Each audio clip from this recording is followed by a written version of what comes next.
రైట్గా బులెటిన్లో super exclusive చూస్తున్నాం. వెండి తెరపై ఆయన నటనకు ఎవరైనా ఫిదా అవ్వాల్సిందే. కానీ రాజకీయాల్లో మాత్రం ఆయన ట్రాక్ రికార్డు చూస్తే ఏ పార్టీ అయినా ఆమడ దూరం పరిగెత్తాల్సిందే.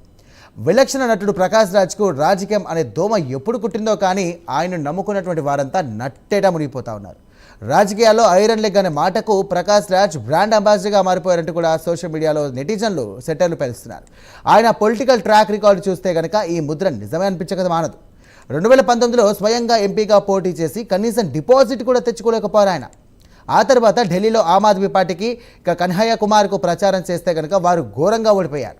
ఇక 2026 అసెంబ్లీ ఎన్నికల విషయానికి వస్తే కనుక కేరళంలో ఎల్డీఎఫ్ తరపున ప్రచారం చేశారు ఆయన.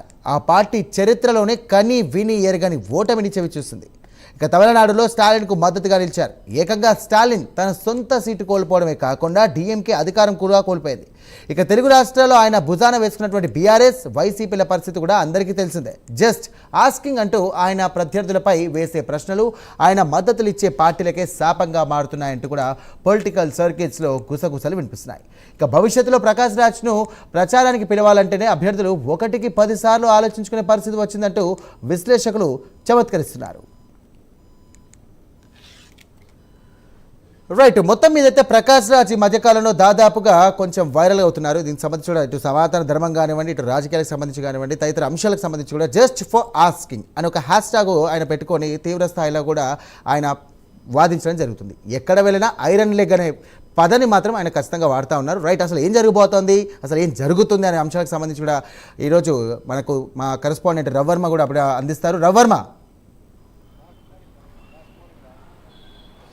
ఎస్ఐ ఇవాళ సినిమా రంగంలో కొంతమంది రాజకీయంగా సినిమా నటులు రాజకీయంగాను అటు సినిమా రంగంలోనూ రాణిస్తూ వస్తున్నారు.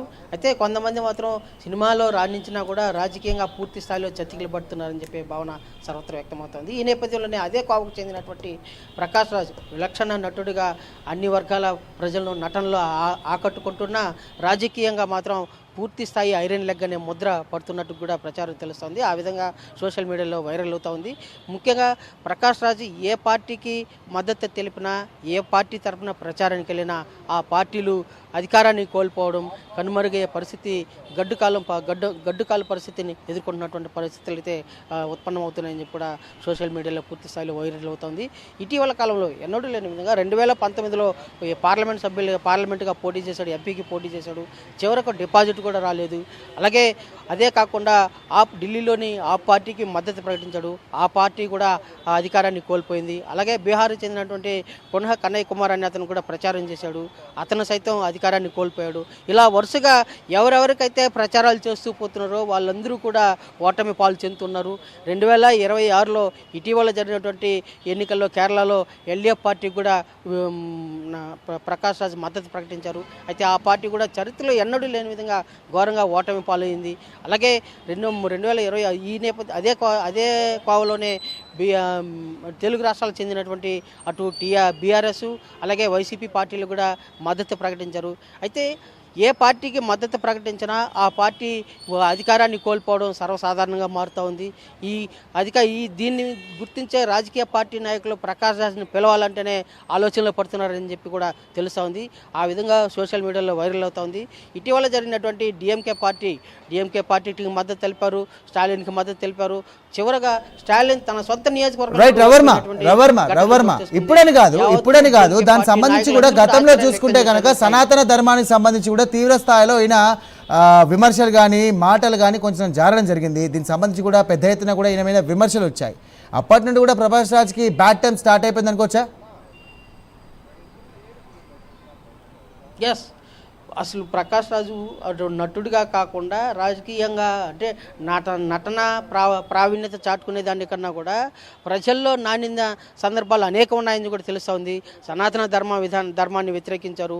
సాక్షాత్తు ప్రధానమంత్రి మోడీపై తీవ్ర స్థాయిలో వ్యాఖ్యానించారు. మొన్న రామసేతు వంతెన మీద కూడా వ్యాఖ్యానం చేశారు. శ్రీరాముడి మీద కూడా వ్యాఖ్యానించారు. ఇలాంటివన్నీ కూడా వివాదాస్పదానికి దారితీస్తున్నాయి. చివరకు అతని ఉనికినే ప్రశ్నించే స్థాయికి దిగజారుతా ఉందని చెప్పి కూడా తెలుస్తూ ఉంది. దీని పట్ల ప్రజల్లో సోషల్ మీడియాలో తీవ్ర వైరల్ ట్రోల్ చేస్తున్నారు. ప్రకాష్ రాజ్ ఈ విలక్షణ నటుడు ఏ స్థాయిలో గుర్తింపు పొందాడో దానికన్నా భిన్నంగా అదే స్థాయిలో దిగజారిపోయారని చెప్పే భావన సర్వత్రా వ్యక్తమవుతోంది. ఇలాంటి వ్యక్తిని సమాజంలో అటు రాజకీయంగా కానీ సినిమా పరంగా కానీ చేరదీయాలంటేనే తమ ఉనికికే ప్రమాదం అనే భావన సర్వత్రా వ్యక్తమవుతుంది. అందుకనేసే చూడొచ్చు ఇటీవల కాలంలో రాజకీయ పార్టీలన్నీ కూడా ప్రకాష్ రాజ్ని దూరం పెడుతున్నాయి, ఎవరూ పిలవడం లేదు. అలాగే సినిమాల్లో కూడా అతనికి ఛాన్సెస్ కూడా తగ్గాయని చెప్పి తెలుస్తూ ఉంది.